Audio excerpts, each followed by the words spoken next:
Galerinha, todo mundo bem? Vamos a mais uma aula. Hoje o nosso assunto é sobre a histologia animal. Bom, a histologia é o ramo da biologia que vai estudar os tecidos. E por definição, nós dizemos que um tecido é um conjunto de células que tem a mesma forma e mesma função. Isso pode dar uma ideia errada de que num tecido a gente apresenta somente células. Não. Existe entre essas células um material cimentante, que é a substância intercelular, e o líquido intersticial. Nos animais nós temos 4 tipos básicos de tecido: o tecido epitelial, o tecido conjuntivo, o tecido muscular e o tecido nervoso. Nessa aula nós vamos estudar o tecido epitelial e o tecido conjuntivo. Aqui nós temos a ideia de todos os tecidos que existem nos animais. Então, o tecido epitelial, que é dividido em tecido epitelial de revestimento e tecido epitelial glandular. Tecido conjuntivo, que nós temos o tecido conjuntivo propriamente dito, que pode ser denso ou frouxo, e especializações do tecido conjuntivo, que seriam o tecido adiposo, o cartilaginoso, o ósseo, o sangue e o hematocitopoético. O tecido muscular, onde nós temos 3 tipos: o liso ou não estriado, e entre os estriados nós temos o estriado esquelético e o estriado cardíaco. E por fim, o tecido nervoso. Vamos ao tecido epitelial. Então, o tecido epitelial é um tecido que tem que a gente vê fazendo revestimento de superfícies e secretando substâncias, já que esse tipo de tecido forma as glândulas que nós temos no corpo.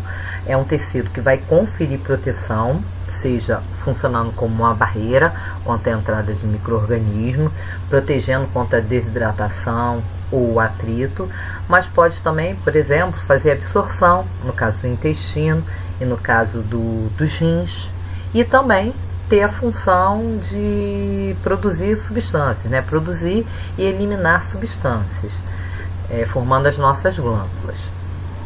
Esse tipo de tecido, ele é caracterizado da seguinte forma: as células estão bem próximas umas das outras, que a gente chama de células justapostas.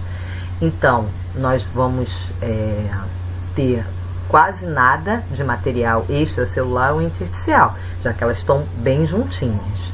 Também é um tecido que não é vascularizado nem inervado, então nós não vamos ter nem vasos sanguíneos nem nervos. E aí surge uma dúvida: bom, como é que essas células epiteliais então elas são nutridas? Elas são nutridas através do tecido conjuntivo, que é subjacente. Então, toda vez que a gente tiver tecido epitelial, logo abaixo vai ter tecido conjuntivo, que vai nutrir as células epiteliais através de transporte de nutrientes e de gases, ou por osmose ou por difusão. Para manter essas células bem unidas, a gente pode ter ainda algumas especializações, que são relacionadas à adesão, à comunicação e à vedação entre as células. Entre o tecido epitelial e tecido conjuntivo existe o que a gente chama de lâmina basal, e é ela que vai selecionar aquilo que vai passar para as células epiteliais. Tipos de tecido epitelial. Então, nós vimos que existe o tecido epitelial de revestimento, que vai revestir superfícies externas e internas do nosso corpo, e o tecido que produz ou secreta substâncias, que é o epitelial glandular ou secretor. Dos tipos de glândulas que nós temos no corpo, nós temos 3 classificações, de acordo com a forma de eliminação da secreção. Então, nós temos glândulas que são classificadas como exócrinas, então elas vão secretar substâncias para fora do corpo. Para isso, elas têm um canal que vai permitir a eliminação dessas substâncias. É o exemplo das glândulas sudoríparas e das glândulas sebáceas e mamárias. Existem glândulas que não têm esse canal secretor, então elas vão lançar o produto de secreção, que nesse caso a gente chama de hormônio, na corrente sanguínea. É o caso da tireoide e da hipófise. E existem ainda glândulas que têm as duas funções ao mesmo tempo. Então, elas vão produzir substâncias, que que elas vão eliminar para dentro ou para fora do organismo. Aqui nós temos o exemplo do pâncreas. Nós sabemos que o pâncreas é um órgão que produz, né, hormônios, que é a insulina e o glucagon, que controlam a taxa de açúcar no nosso sangue, e também produz o suco pancreático, que está relacionado à digestão dos alimentos. Epitélios de revestimento. Então, o tecido epitelial de revestimento ele pode ser classificado de acordo com o número de células que formam esse tecido e também de acordo com o formato da célula. Quanto ao número de células, nós podemos ter um tecido formado apenas por uma única camada celular. Esse tecido epitelial a gente chama de simples. Quando nós temos várias camadas celulares, nós temos o tecido epitelial estratificado. E temos um terceiro tipo em que, aparentemente, nós temos uma estratificação. Mas, na verdade, o tecido é formado por uma única camada celular, só que essas células apresentam núcleos em alturas diferentes, dando uma ideia de falsa estratificação. Esse tipo de tecido é chamado de pseudoestratificado. É o tecido que a gente tem na traqueia e nos brônquios, por exemplo. Agora, quantas formas nós podemos ter? Células achatadas, lembrando um ladrilho, é o tecido pavimentoso. Temos células que têm formato de cubo, é o tecido epitelial cúbico. As células elas podem ser mais alongadas, né, ou cilíndricas, formando o tecido epitelial colunar ou prismático. Ou então a célula ela pode estar ou mais esticada ou mais murchinha, né? Então nós teríamos uma transição no formato da célula. Esse tecido epitelial é chamado de transição e a gente tem, por exemplo, na nossa bexiga. Essa imagem está mostrando algumas das especializações do tecido epitelial. Essas especializações, como eu falei, estão relacionadas principalmente a manter a união, né, a adesão entre as células. Só que aqui a gente vê um outro tipo de especialização que é a microvilosidade, que a gente tem no intestino. A função aí é aumentar a superfície de absorção de nutrientes. As outras têm o objetivo de manter a adesão celular. Aqui nós temos duas imagens mostrando aqui nos órgãos do nosso corpo, diversos tipos de tecido epitelial, de revestimento, e aqui a classificação quanto à forma e quanto ao número de células que formam esses tecidos. Já nessa outra imagem, a gente consegue perceber que o tecido epitelial de revestimento ele pode apresentar diversas funções de acordo com o órgão onde ele está. Então, ele pode estar relacionado à proteção, como no caso do esôfago e da pele, pode ter função de absorção, como no caso do intestino, permitir as trocas gasosas nos alvéolos pulmonares, entre outras funções. Aqui nós temos um corte da pele, onde a gente vê as três camadas que constituem a nossa pele. A camada superficial, que é de tecido epitelial, que é a epiderme. Logo abaixo, a camada de tecido conjuntivo, que é a derme. E a terceira camada, que é de tecido adiposo, que forma a hipoderme ou tela subcutânea. Aqui eu estou mostrando a mesma subdivisão, só que aqui é uma fotomicrografia. Aqui era um esquema, né? Aqui é uma fotomicrografia das três camadas, ó, epiderme, a derme e a tela subcutânea. Tecido epitelial glandular. Então nós vimos que eles formam as glândulas, né? Então tem glândulas que são exócrinas, que vão manter o contato com o epitélio através de um ducto ou canal secretor, eliminando a secreção para fora do corpo.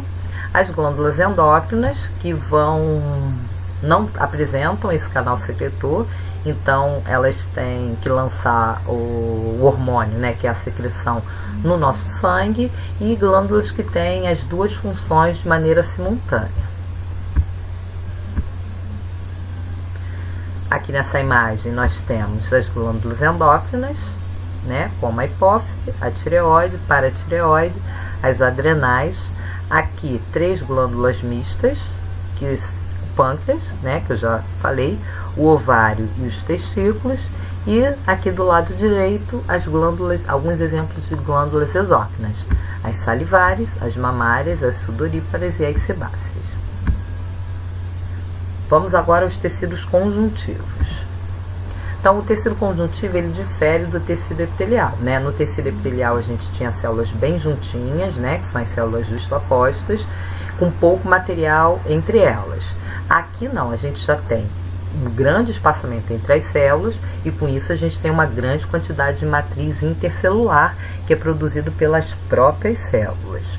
Esses tecidos conjuntivos, eles têm origem na mesoderme e apresentam diversas funções no nosso corpo, já que a gente viu que existem especializações do tecido conjuntivo, né? Então, o tecido conjuntivo está relacionado à sustentação, ao preenchimento de espaços, ele dá elasticidade, protege contra impactos, faz armazenamento tanto de íons quanto de substâncias, como gorduras, por exemplo.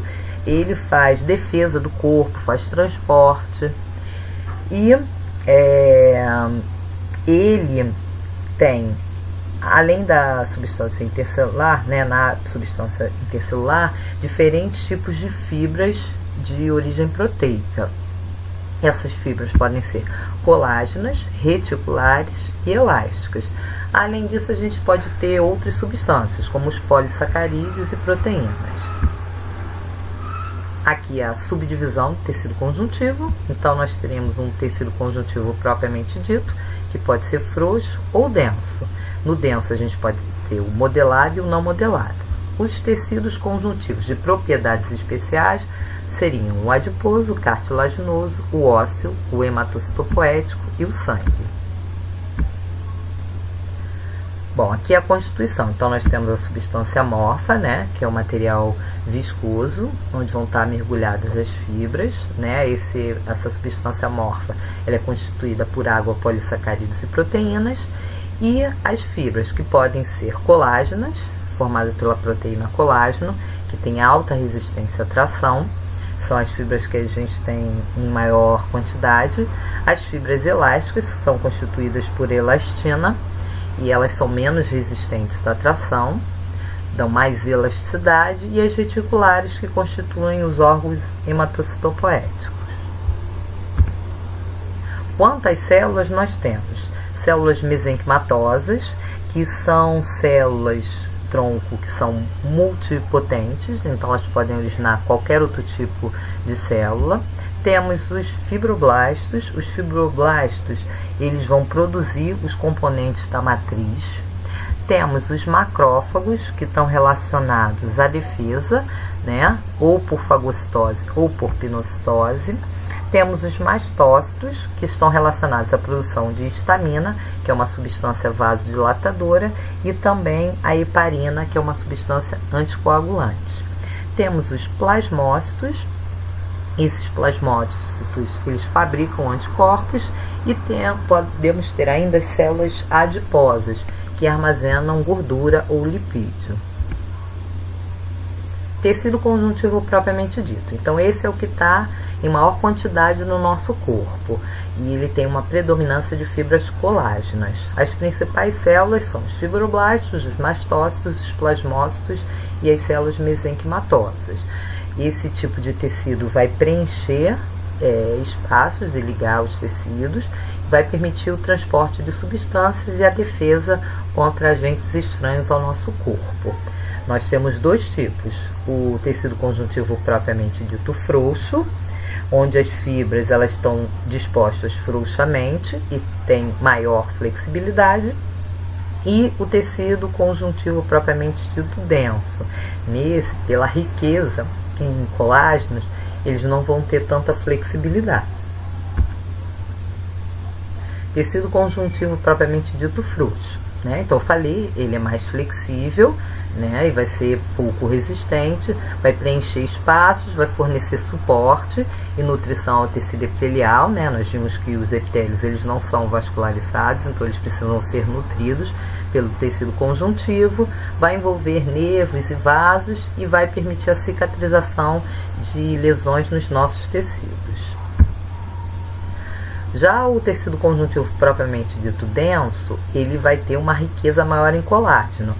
Então, ele vai ser um pouco menos flexível. E aí nós temos as fibras dispostas de duas maneiras. As fibras elas podem estar em feixes não ordenados, formando tecido denso não modelado, é o caso da nossa derme. E temos as fibras organizadas de maneira paralela, formando os tendões, que são ligações, né, entre os músculos e os ossos, que são responsáveis pelos movimentos articulares, e formam também os ligamentos.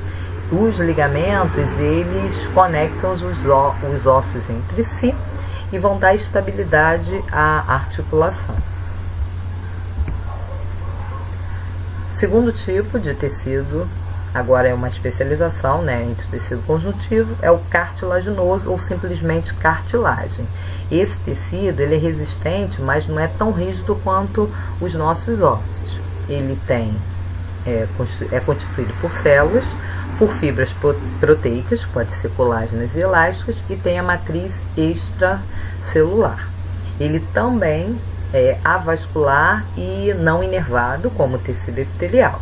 E apresenta 3 tipos celulares principais. Aqui nós vemos os condroblastos e os condrócitos, mas existem também os condroclastos, tá? Podemos ter entre as cartilagens, a cartilagem hialina, a fibrosa e a elástica. Tecido conjuntivo ósseo. O tecido conjuntivo ósseo já é um tecido que tem uma matriz enriquecida com sais, né, de cálcio, fósforo, de magnésio, mas também apresenta fibras, principalmente fibras colágenas. Embora não pareça, é um tecido vivo, né, então ele vai apresentar vascularização. Esses vasos, eles passam por entre a matriz em espaços chamados de canais de Harvard. A gente vai ver uma imagem daqui a pouco. Os tipos de células são os osteoblastos. Esses osteoblastos são as células jovens que vão produzir a matriz óssea. Nós temos a célula que seria adulta ou madura, que é o osteócito, e que são as células que a gente vai ver, né, geralmente no tecido ósseo, que vão ficar em lacunas e vai manter essa matriz orgânica. E temos também os osteoclastos, tá? Os osteoclastos, eles estão relacionados à desconstrução e remodelação óssea. Isso é um processo que ocorre durante toda a vida do indivíduo. Quanto à classificação, nós temos o osso esponjoso e o osso compacto. Então, nessa imagem, a gente consegue ver essa classificação, que é meramente visual, tá? Aqui nós temos uma fotomicografia do tecido ósseo e aqui um osso que é um osso longo. As extremidades, elas recebem o nome de epífises. Essas epífises, elas são formadas principalmente por osso esponjoso, né? Então nós vamos ver várias cavidades, né, entre as células. E o meio do osso é chamado de diáfise, e ele é constituído de osso compacto. Então, praticamente a gente não observa espaços entre esses ossos. Nós vemos também camadas de tecidos conjuntivos que revestem a parte interna, que é o endósteo, e a externa, que é o periósteo. E vemos ainda a medula, que é a medula óssea vermelha, que fica no interior desses ossos longos. A medula óssea vermelha é constituída de tecido esponjoso, né? Ela fica localizada nas epífises e vai estar relacionada à produção de células sanguíneas. Já a medula óssea amarela, que fica na parte que é formada de tecido compacto, né, que é a diáfise, ela está relacionada ao armazenamento de lipídios. Aqui, como eu falei, ó, os sistemas de Harvey, onde a gente vê a vascularização, e aqui os osteócitos, que são as células que comumente a gente vê no tecido ósseo. Tecido conjuntivo adiposo. O tecido conjuntivo adiposo, ele tem função de reserva de energia, né, na forma de lipídios, mas também auxilia na proteção térmica e contra choques mecânicos. Nós temos pouca matriz extracelular e o tipo celular principal é o adipócito, que é essa célula que a gente vê aqui numa fotomicrografia, tem uma gota de gordura tão grande que ela chega a empurrar o núcleo para a periferia da célula. O tecido hematocitopoético, ou hematopoético, ele é responsável pela produção dos elementos figurados do sangue, que são os dois tipos celulares, que são as hemácias e os leucócitos, e os fragmentos celulares, que são as plaquetas. São células que são constantemente renovadas. E nós temos como classificação do tecido hematocitopoético os tecidos mieloides, que constitui a medula óssea vermelha, e o linfóide, que constitui os órgãos do sistema linfático. E por último, o sangue, né, o último tipo de tecido conjuntivo. O sangue, ele é formado por uma parte líquida, que é o plasma, né, que se a gente faz a centrifugação corresponde a 55% de todo o conteúdo, e aqui nós temos a parte que é a parte sólida, né, que é constituída pelas células e os fragmentos celulares e corresponde a 45% desse volume do sangue. Então nós temos diversas funções relacionadas ao sangue, né? Transporte de nutrientes, de gases, de hormônios e de resíduos. Nós temos função de defesa, no caso dos leucócitos, a função de transporte está relacionado às hemácias, né? Temos auxílio na termorregulação e também do equilíbrio hídrico e iônico. E aqui nós temos as plaquetas, que são fragmentos celulares que estão relacionados à coagulação do sangue.